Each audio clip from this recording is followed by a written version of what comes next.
नमस्कार साथियों, achievers academy के इस ऑनलाइन प्लेटफॉर्म पे एक बार फिर से आप सभी लोगों का हार्दिक स्वागत व अभिनंदन। दोस्तों, हम बात कर रहे थे नगर पालिका एक्ट के बारे में। खूब सारी धाराएं हम पहले की क्लासेस में पढ़ चुके हैं। आज हम जो अपनी धारा शुरू करने वाले हैं वो है धारा नंबर 161, है ना। इससे पहले अपन धारा 160 तक पढ़ चुके हैं, जिसके अंदर हमने खूब सारी चीजें देखी थी कि एक योजना समिति किस प्रकार से बनाई जाएगी, मास्टर प्लान किस हिसाब से बनाया जाएगा, अगर मास्टर प्लान बन गया तो हम उसको एग्जीक्यूट कैसे करवाएंगे, अथवा मास्टर प्लान कितने सालों का होता है, उसका एग्जीक्यूटिव प्लान कितने सालों का होता है, एनुअल प्लान में क्या क्या चीजें होती है, ठीक है। उसके अंदर कितने लोगों की सलाहकारी समिति होती है, सलाहकारी समिति होगी उसके अंदर कितने कितने लोग कहाँ कहाँ से आएंगे, योजना समिति होगी उसके अंदर कितने लोग मनोनीत होंगे, है ना। इस प्रकार से हमने खूब सारी चीजें इससे पहले की लेक्चर में पढ़ चुके हैं। आज अपन उसी का कार्य आगे शुरू करते हैं। धारा नंबर 161 को पढ़ना शुरू करते हैं।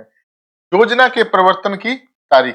भाई अपन ने सिंपल सी बात है, आपने क्या किया, एक नोटिफिकेशन जारी कर दिया, आपने सब कुछ बता दिया, आपने आपत्तियां भी दर्ज कर ली, लेकिन जो आपको योजना बनानी है, जो आपने मास्टर प्लान तैयारी किया है, उस योजना का क्रियान्वयन कब से शुरू होगा, है ना। एक एक डेट तो है ना कि आज से ये योजना शुरू हो जाएगी। तो इसके लिए धारा 161 क्या बताती है, योजना अनुमोदित होने के बाद इस संबंध में सार्वजनिक नोटिस प्रकाशित किया जाएगा। क्या प्रकाशित किया जाएगा?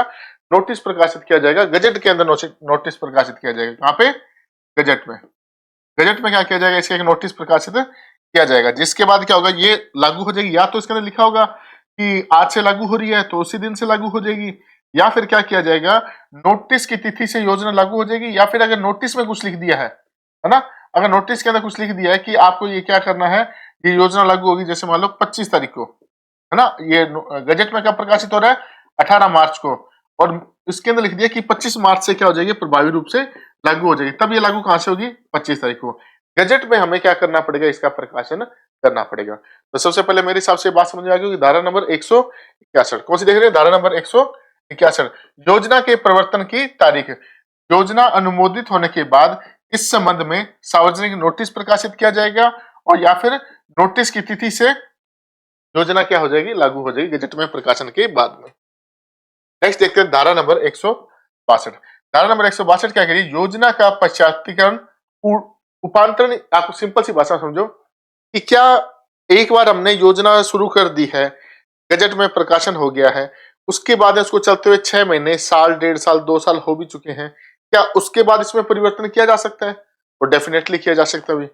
क्या किया जा सकता है? डेफिनेटली इसके अंदर परिवर्तन किया जा सकता है। फॉर एग्जाम्पल अगर अपन समझे, देखो एक चीज को, क्योंकि आप एक प्लान बना रहे हो अगले 20 सालों के लिए, अगले 30 सालों के लिए, तो आप एक 20 सालों के लिए प्लान बना रहे हो, एक सिटी को, एक चीज को सोच करके।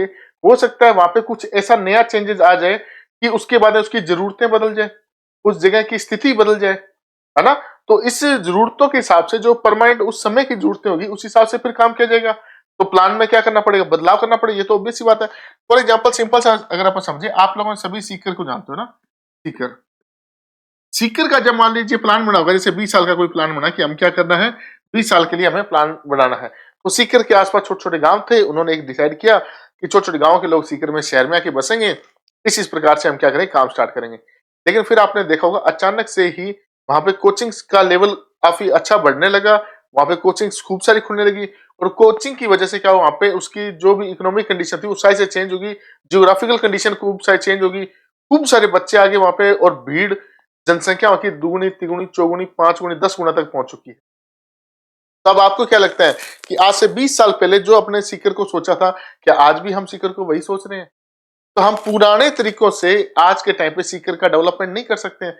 तो अब हमें वर्तमान तरीके से एक नया प्लान बनाना होगा, या उस प्लान में क्या करना होगा, संशोधन करना होगा। तो ऑब्वियस सी बात हम संशोधन कर सकते हैं।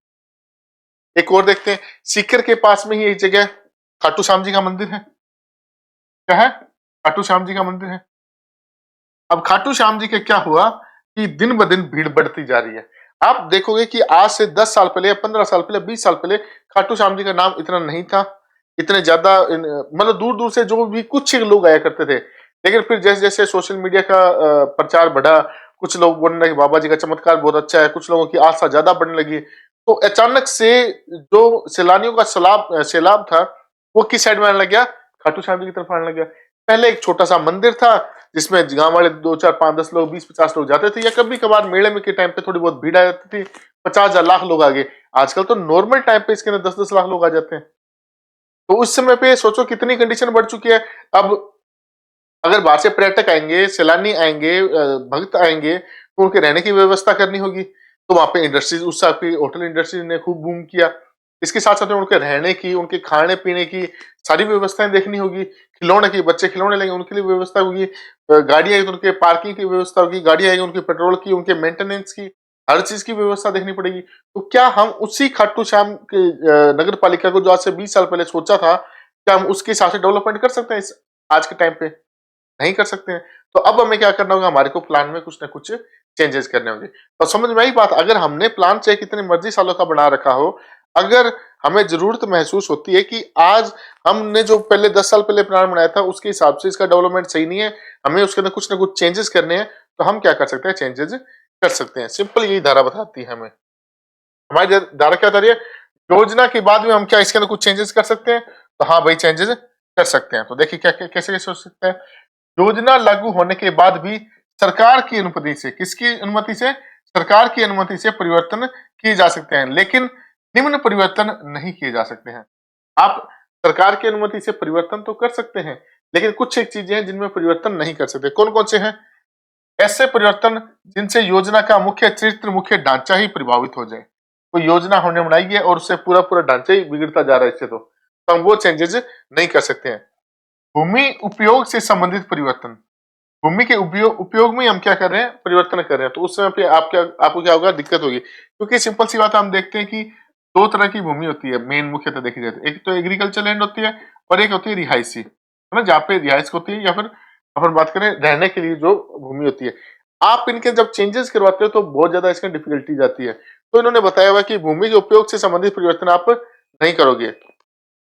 जनसंख्या घनत्व मानक से संबंधित प्रावधान, मान लीजिए हमने कोई पहले प्लान बनाया था कि इतने एरिया की जनसंख्या के हिसाब से हम उसका प्लान करें, तो उसके अंदर आप चेंजेस नहीं करोगे।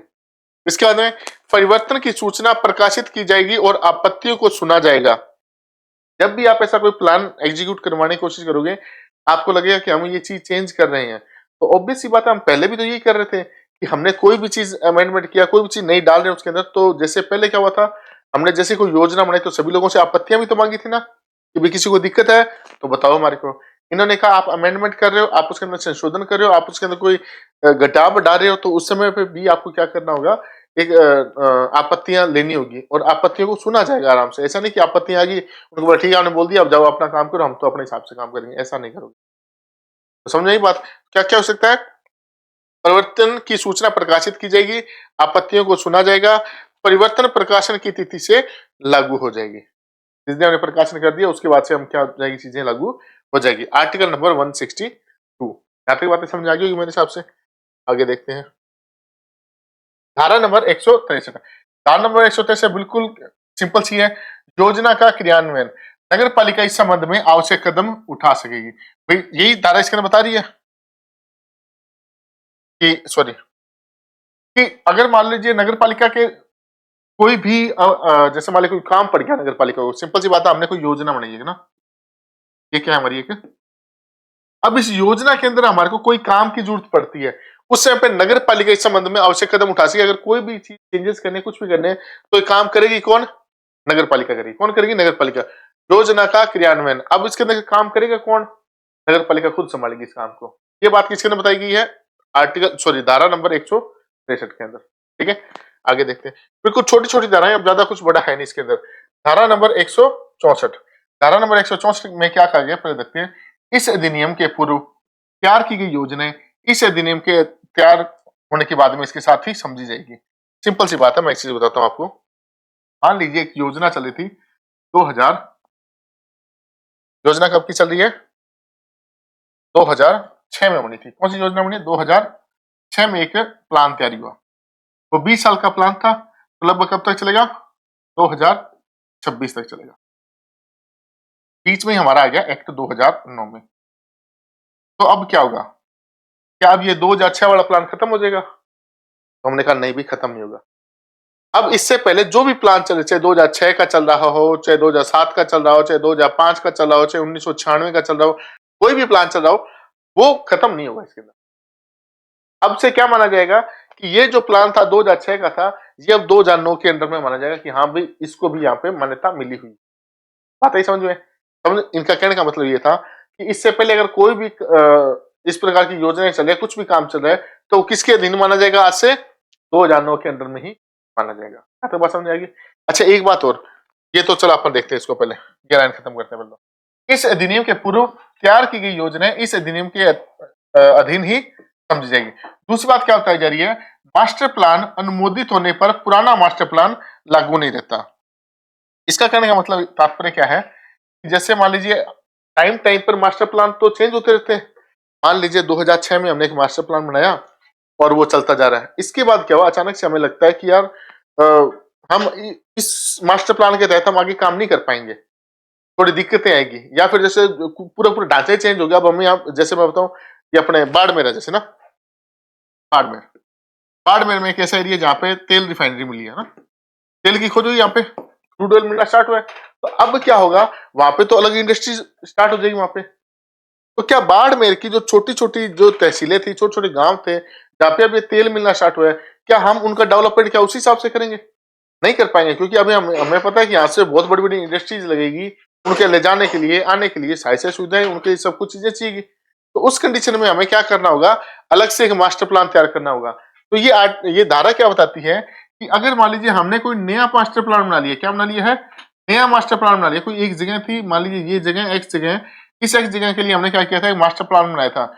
ये क्या है? इसका पुराना मास्टर प्लान है, पुराना मास्टर प्लान है। इसके बाद क्या होता है, 2010 में या 2011 में या 15 में, 2-3 साल बाद हमारे को जरूरत पड़ेगी, नहीं भाई साहब ये मास्टर प्लान तो सही नहीं है, हमने क्या किया 2010 में एक नया मास्टर प्लान बना लिया। जैसे हम नया मास्टर प्लान बनाएंगे उसका ये क्या हो जाएगा, निरस्त हो जाएगा।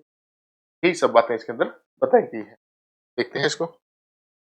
मास्टर प्लान अनुमोदित होने पर, नया मास्टर प्लान अनुमोदित होने पर पुराना मास्टर प्लान क्या होगा, लागू नहीं रहता है, उसको क्या कर दिया जाएगा, बाद में खत्म कर दिया जाएगा। मेरे हिसाब से धारा नंबर 164 आपको समझ में आ गई होगी। देखिए अब अपन बात करते हैं धारा नंबर 165 की। धारा नंबर 165 क्या हो रही है, योजना का पुनरीक्षण। पुनरीक्षण समझते हैं इसको। नगर पालिका समय या राज्य सरकार के निर्देश पर योजना का पुनरीक्षण कर सकती है। नागरिक सर्वेक्षण और भू उपभोग मानचित्र बनाने के बाद पुनरीक्षण किया जा सकता है। कोई सिंपल सी बात है, क्या नगर पालिका खुद चाहती है अपनी योजना में कुछ चेंजेस करना, तो क्या कर सकती है? तो हाँ जी कर सकती है। क्या राज्य सरकार उनको कुछ बोल दे कि यार ये योजना है, इस योजना के अंदर आप ये चेंजेस कर दो, तो क्या वो कर सकती है? तो हाँ जी कर सकती है। सिंपल सी बात बताई गई किसके अंदर, धारा नंबर 165 के अंदर। दोबारा से धारा 165 क्या है, योजना का पुनरीक्षण। पुनरीक्षण किस किस प्रकार से होगा, आप बाकी जनगणना के हिसाब से कर सकते हो कि यहाँ पे कितनी महिलाएं हैं, कितने पुरुष हैं, उनके हिसाब से कर सकते हो। आप जो भूमि का उपयोग हो रहा है उसके हिसाब से आप मानचित्र तैयार करोगे पूरा पूरा। उसके बाद क्या करोगे, आप इसकी रिपोर्ट किसको सबमिट करवा दोगे, राज्य सरकार को सबमिट करवा दोगे। ये कौन सी धारा है, धारा नंबर 165। अब बात करते हैं धारा नंबर 166 की। धारा नंबर 166, देखिए धारा नंबर 166 क्या कहती है, विकास क्षेत्रों की घोषणा। किसके बारे में बात कर रहे हैं, विकास क्षेत्रों की घोषणा। क्या है विकास क्षेत्र, सबसे पहले इस चीज को समझते हैं। देखिए एक जो अपन बड़ा भूभाग होता है उसका अंदर अगर जब अपन विकास करना चाहते हैं तो ऐसा संभव नहीं है कि हर एरिया का डेवलपमेंट एक हिसाब से हो जाए। आज हम इस चीज का कंपैरिजन अगर आप भारत लेवल पे देखें तो हम गुजरात का विकास राजस्थान से कंपेयर नहीं कर सकते हैं, है ना। इसके साथ साथ हम गुजरात का है वो बिहार से नहीं कर सकते हैं, बिहार की अगर अपन बात करें तो नॉर्थ ईस्ट के स्टेट से नहीं कर सकते हैं, छत्तीसगढ़ से नहीं कर सकते हैं। इस प्रकार से क्या अलग अलग जगहों पर क्या किया जाता है, अलग अलग प्रकार से डेवलपमेंट होता है। या अगर अपन बात करें जैसे राजस्थान के अंदर बात करें तो जयपुर का जो डेवलपमेंट हो रहा है, क्या वैसा वैसे डेवलपमेंट बीकानेर का हो रहा है, और क्या जैसा बीकानेर का हो रहा है वैसा वैसे जैसलमेर का हो रहा है, अगर जैसलमेर का हो रहा है क्या वैसा वैसा बाड़मेर का हो रहा है। तो सब में क्या हो रहा है, चेंजेस हो रहे हैं। वैसे ही नगर पालिका के अंदर भी क्या हो सकता है कि जैसे मान लीजिए नगर पालिका में एक एरिया है, इस नगर पालिका में एक जगह थी जहाँ पे क्या खूब सारा डेवलपमेंट हुआ, एक एरिया जहाँ पे डेवलपमेंट हुआ ही नहीं, एक एरिया ऐसा था जिसके बारे में किसी ने सोचा ही नहीं। यहाँ पे भी कुछ ऐसा डेवलपमेंट का काम किया जा सकता है, ठीक है। तो अब नगर पालिका के पास में क्या एक पावर दी गई है धारा 166 के तहत कि आप क्या कर सकते हो, आप किसी एक क्षेत्र को, जैसे मान लीजिए ये क्षेत्र है, इस क्षेत्र को आप क्या कर सकते हो, विकास क्षेत्र घोषित कर सकते हो। क्या कर सकते हो, विकास क्षेत्र घोषित। अब आप क्या करोगे, इस पे डेवलपमेंट का काम तेजी से करवाओगे। कि आपको लगता है कि यार यहाँ पर हमें डेवलपमेंट करवाना है, बहुत अच्छे से डेवलपमेंट करवाना है, तो आप क्या कर सकते हो, इसको विकास क्षेत्र घोषित कर सकते हो। अब इसके बारे में क्या क्या चीजें सेम टू सेम बातें देखते हैं, इसके बारे में क्या क्या बोला गया है। देखिए नगर पालिका राज्य सरकार के अनुमोदन से किसी क्षेत्र को विकास क्षेत्र में घोषित कर सकती है। समझ में आया विकास क्षेत्र क्या है? नेक्स्ट देखते हैं।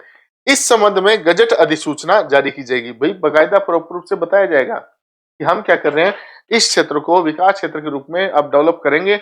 इसके हम क्या करेंगे, गजट में सूचना या अधिसूचना जारी करवाएंगे। अधिसूचना के बाद विकास कार्य करने, भूमि का उपभोग प्रारंभ करने और उपभोग परिवर्तित करने के लिए नगर पालिका से अनुमति लेना आवश्यक होगा। मान लीजिए हमने क्या किया, एक एरिया था, ये एक एरिया है, हमारे को अब इसका क्या करना है, डेवलपमेंट करना है ना। तो डेवलपमेंट करना, सॉरी, इसको विकास क्षेत्र के अंदर घोषित कर दिया इसको। अब विकास क्षेत्र में घोषित करने के बाद में किसी भी व्यक्ति को अगर यहाँ पे कोई नया अपना घर बनाना है तो उसको सबसे पहले सूचना किसको देनी होगी, नगर पालिका को जाके देनी होगी कि मैं यहाँ पे घर बना रहा हूँ, क्या मैं इस तरह का घर बना सकता हूँ, क्या अपना नक्शा भी अप्रूव करवाना होगा। तो अधिसूचना जारी करने के बाद विकास कार्य करने के लिए भूमि का उपभोग करोगे तो भी आपको सूचना जारी करने, नगर पालिका को जाके सूचना देनी होगी। इसके साथ साथ में अगर आपने उपभोग में परिवर्तन कर रहे हो तब भी आपको जाके सूचना देनी होगी। जैसे मान लो आपकी कोई एग्रीकल्चर लैंड थी, उसको आप किस में कन्वर्ट करवा रहे हो, रिहाइश वाले एरिया में करवा रहे हो, तो भी आपको क्या करना होगा, जाके सूचना देनी होगी। क्योंकि अगर एक एरिया है, उस एरिया का नगर पालिका सोचे कि यहाँ पे एग्रीकल्चर लैंड होनी चाहिए जिससे क्या है कि वातावरण थोड़ा साफ रहेगा, आपने चक्के वहां पे कॉलोनी काट दी, तो ऐसा नहीं कर सकते। आप सबसे पहले जाके क्या करोगे, नगर पालिका से परमिशन लोगे कि हम ऐसा ऐसा करके ऐसा कुछ काम करना चाह रहे हैं। या अगर मैं बात करूं, जैसे मान लीजिए किसी का घर है, घर के अंदर क्या कर दिया गया है, पूरा नक्शा ही तोड़ फोड़ दिया है, घर में परिवर्तन किया जा रहा है। भैया आपने पहले घर बना रखा था, परिवर्तन सारा करा रखा था, अब आप क्या कर रहे हो कि उसको नक्शा तोड़ फोड़ करके आप दूसरी तरीके से घर बनाना चाह रहे हो, तो उस समय पे भी क्या करोगे, नगर पालिका से आपको क्या लेनी पड़ेगी, अनुमति लेनी पड़ेगी। धारा 166 क्या कहती है, विकास क्षेत्रों की घोषणा होने के पश्चात में सबसे पहले तो क्या किया जाएगा, गजट में नोटिफिकेशन जारी किया जाएगा। इसके बाद क्या किया जाएगा, अधिसूचना मिलने के बाद अगर आप वहां पे कोई भी विकास कार्य करते हो, विकास कार्य आपका शुरू हो चुका है, इसके बाद आप कोई भी चेंजेस करते हो अपनी प्रॉपर्टी के अंदर, तो आपको क्या करना पड़ेगा, सबसे पहले जाकर नगर पालिका से परमिशन लेनी पड़ेगी। और किस किस प्रकार का चेंजेस करेंगे, किस किस के लिए परमिशन लेनी है, किस किस के लिए नहीं परमिशन लेनी है, वो हम पढ़ते हैं आगे। देखिए अब बात करते हैं विकास क्षेत्रों की घोषणा के अंदर और क्या क्या काम अपन कर सकते हैं। लेकिन निम्न के संबंध में अनुमति लेना की आवश्यकता नहीं होगी। अभी हमने क्या देखा था नगर पालिका के अंदर, 166 के अंदर, इससे पहले क्या देखा था हमने कि अगर विकास क्षेत्र की घोषणा हो चुकी है तब आपको कोई भी चेंजेस करने हैं अगर अपनी प्रॉपर्टी के अंदर, तो आपको क्या करना पड़ेगा, प्रायर परमिशन लेनी पड़ेगी। लेकिन कौन कौन सी ऐसी चीजें हैं, कौन कौन सी ऐसी बातें हैं जिसके अंदर परमिशन लेने की आपको आवश्यकता नहीं है, उनके बारे में देखते हैं। सबसे पहले बात है भवन का रख रखाव या फिर मरम्मत। क्या है, भवन का रख रखाव या फिर मरम्मत। भाई सिंपल सी बात है, घर के अंदर हमने बिल्डिंग बना रखी है, अब बिल्डिंग के अंदर बैठे हैं, बिल्डिंग के अंदर हमारे को कुछ चीज चेंज करनी है, कि हमारे को ये यहाँ पे स्लैब हटा करके इधर लगानी है, सीढ़ियां इधर से नीचे डालनी है हमारे को, या फिर अगर हमारे को देखिए ये दीवार तोड़ के हमारे को इसी कमरा छोटा करना है, बड़ा करना है, उस कंडीशन के अंदर आपको आवश्यकता नहीं है। भी आप घर के अंदर अंदर कुछ भी चेंज करना चाहो कोई जरूरत नहीं है, बाहरी जो ढांचा है वो सेम टू सेम वैसा का वैसे रहना चाहिए। बाहरी ढांचे में आप कुछ भी परिवर्तन करोगे तो आपको क्या करना पड़ेगा, इसके लिए विशेष सूचना देनी पड़ेगी।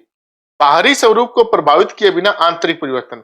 सिंपल सी बात है, जैसे कि ये मेरा घर है, अब इस घर के अंदर मैंने क्या किया, यहाँ पे एक बिल्डिंग बनी हुई है ना, 3 मंजिला बिल्डिंग बनी हुई इस प्रकार से। इस बिल्डिंग के अंदर यहाँ पे मैंने खिड़कियां रखी हुई है, नीचे गेट है, या जो भी अपने बना दिया, इसको स्वरूप दे दिया। अब ये हमारे को क्या हो गया, अप्रूव हो गया। अब इसके अप्रूव होने के बाद में अंदर की साइड में अगर हमारे को लगता है जैसे मान लो ये बाथरूम सही नहीं है, हमारे इसको बाथरूम को बंद करवाना है, इसकी जगह खिड़की लगवा के और कुछ काम स्टोर बनाएंगे इसको, तो हम कर सकते हैं। अभी इससे कोई प्रभावित थोड़ा ना हो रही है, तो हम ये चेंजेस कर सकते हैं। तो कुल मिला के इस धारा का कहने का मतलब ये है कि बाहरी स्वरूप जो बाहर से दिख रहा है उसको प्रभावित किए बिना आप क्या कर सकते हो, आंतरिक परिवर्तन कर सकते हो। किसी आदेश के अंतर्गत किए गए परिवर्तन।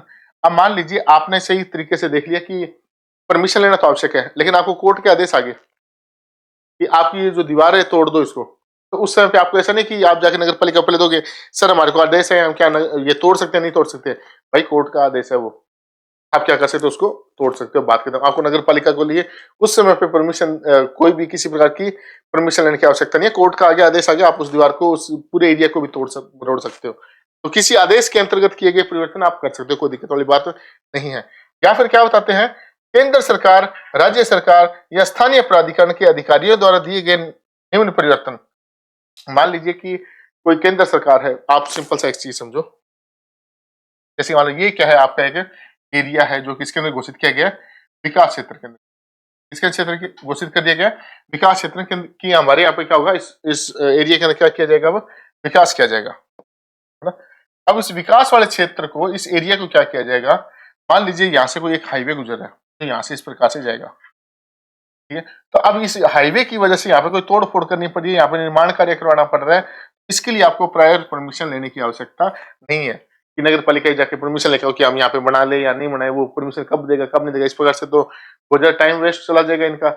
इस वजह से अगर कोई ऐसा काम है जो केंद्र सरकार करवा रही है या राज्य सरकार करवाई जा रही है या फिर नगर पालिका के द्वारा करवाया जा रहा है या स्थानीय प्राधिकरण के द्वारा करवाया जा रहा है, तो उसके लिए आपको प्रायर परमिशन लेने की आवश्यकता नहीं है, आप आराम से काम यहाँ पे कर सकते हो, क्योंकि वो एक पूरा मैप देख करके डिजाइन किया जाता है हर एक चीज।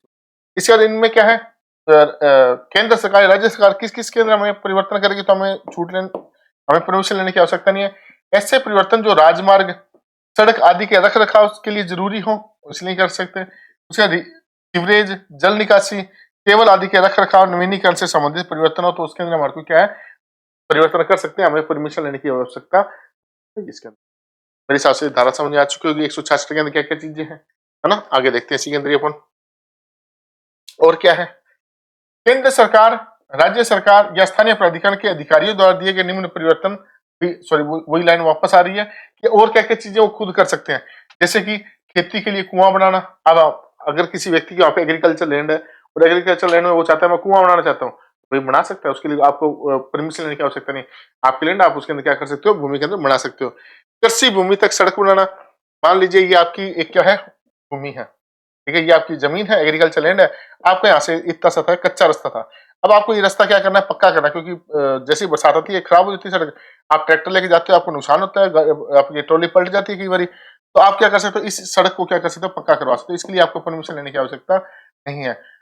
भूमि उपयोग में अस्थायी परिवर्तन, भूमि उपयोग में अस्थायी परिवर्तन कैसे ये समझो, जैसे मान लो भूमि का उपयोग करते हो, जैसे मान लो ये क्या है आपकी एग्रीकल्चर लैंड है, कृषि भूमि है, क्या है कृषि भूमि है, लेकिन आप जैसे आप यहाँ पे रह रहे हो, अभी क्या है आपके घर में शादी है और शादी का ऐसा फंक्शन है कि आपके परिवार में खूब सारे लोग आएंगे, 100 200 300 400 500 लोग आएंगे, ठीक है, प्लस वो एक हफ्ते तक यहीं रुकेंगे। या जैसे मान लो आपकी शादी है, आपके घर में शादी है और आपके विदेश से लोग आने वाले जो एक एक महीने तक यहाँ पे रुके जाएंगे, अब आपके घर में इतनी जगह नहीं है तो आपने क्या किया यहाँ पे टेम्परेरी रूप से तंबू बना दिए रहने के लिए, है ना, टेंट वगैरह लगवा दिए, तंबू बना दिए कि यहाँ पे लोग क्या कर सके रह सके। तो ये इसने क्या किया है अपनी एग्रीकल्चर लैंड को किसके कन्वर्ट करा लिया है रिहाइश के अंदर भी, यहाँ पे एक और तो रह जाएगा, लेकिन ये परिवर्तन कैसा है अस्थायी परिवर्तन है। तो इन्होंने ये कहा कि भूमि के उपयोग में अस्थायी परिवर्तन किया जा सकता है, क्योंकि जैसी शादी खत्म होगी ये लोग जाएंगे तो वापस से किसके अंदर आ जाएगी ये भूमि, कृषि भूमि के अंदर ही आ जाएगी इस वजह से। या फिर इन्होंने कहा भूमि का यदा कदा अन्य कार्य में उपयोग, भूमि का किसी का आप किसी अलग कार्य में उपयोग कर रहे हो, जैसे मान लीजिए आपकी जमीन है ये, ठीक है, ये क्या है आपकी जमीन है, अब इस जमीन पे क्या आपकी जमीन खाली पड़ी है, आपका कोई पड़ोसी बंधु है आपके और कहीं पे कोई जगह नहीं है, बंधु के घर पे शादी हो रही है, वो बोलता है कि यार हमारे को शादी हो रही है, हमारे को टेंट लगाना है, क्या आप आपकी भूमि को यूज कर सकते हैं क्या, तो इसके लिए आपको गवर्नमेंट से परमिशन लेने की आवश्यकता नहीं, आप कह सकते हो अभी आप यहाँ पे आकर के कोई भी काम कर सकते हो। तो भूमि का यदा कदा अन्य कार्य में उपयोग भी किया जा सकता है। तो समझ में क्या क्या चीजें हैं, धारा 166 क्या कहती है, बेसिकली आपको ये बोलती है धारा 166 कि अगर आप क्या कर सकते हो विकास क्षेत्रों के अंदर विकास क्षेत्रों की घोषणा कर सकते हो। अच्छा विकास क्षेत्रों की घोषणा करने के बाद क्या होगा अभी, तो विकास क्षेत्रों की घोषणा करने के बाद ये होगा साहब कि हम क्या करेंगे उस एक एरिया का डेवलपमेंट करेंगे। कैसे डेवलपमेंट करोगे भी, तो हम बढ़िया तरीके से उसके अंदर सड़कें बनाएंगे, है ना, उसके अंदर हम देखेंगे कि मकान साइज लगभग एक साइज के रहें, ठीक है, उसके बाद मकान की हम बहुत सारी चीजें देखेंगे, मकान के अंदर पेड़ों की संख्या ज्यादा हो, हर मकान के अंदर हम ऐसा डेवलपमेंट करें कि बंदे के हर के घर के अंदर कम से कम 10 पेड़ हो या 15 पेड़ हो या इस प्रकार से जगह बनाई जाए। आगे हम इतनी जगह छुड़वाएंगे, हम हर किसी के घर के अंदर पार्किंग स्पेस खुद का बनवाएंगे, तो हम खूब सारी चीजें क्या करेंगे इसके अंदर बनवाएंगे, ठीक है। अब वो कह रहे हैं कि डेवलपमेंट के लिए हम क्या करेंगे इस प्रकार से काम करेंगे। अब आप अगर आपको बाद में कोई भी चेंजेस करना है, या आपको कोई बिल्डिंग बनानी है, कोई घर बनाना है, तो आपको हमारे को बताना पड़ेगा कि हमारा ये नक्शा है और हम इस प्रकार से क्या करना चाहते हैं, कुछ काम करना चाहते हैं, समझे बात। और ये नक्शा अप्रूव होगा उसके बाद ही आप क्या कर सकते हो घर का काम या कोई भी काम स्टार्ट कर सकते हो।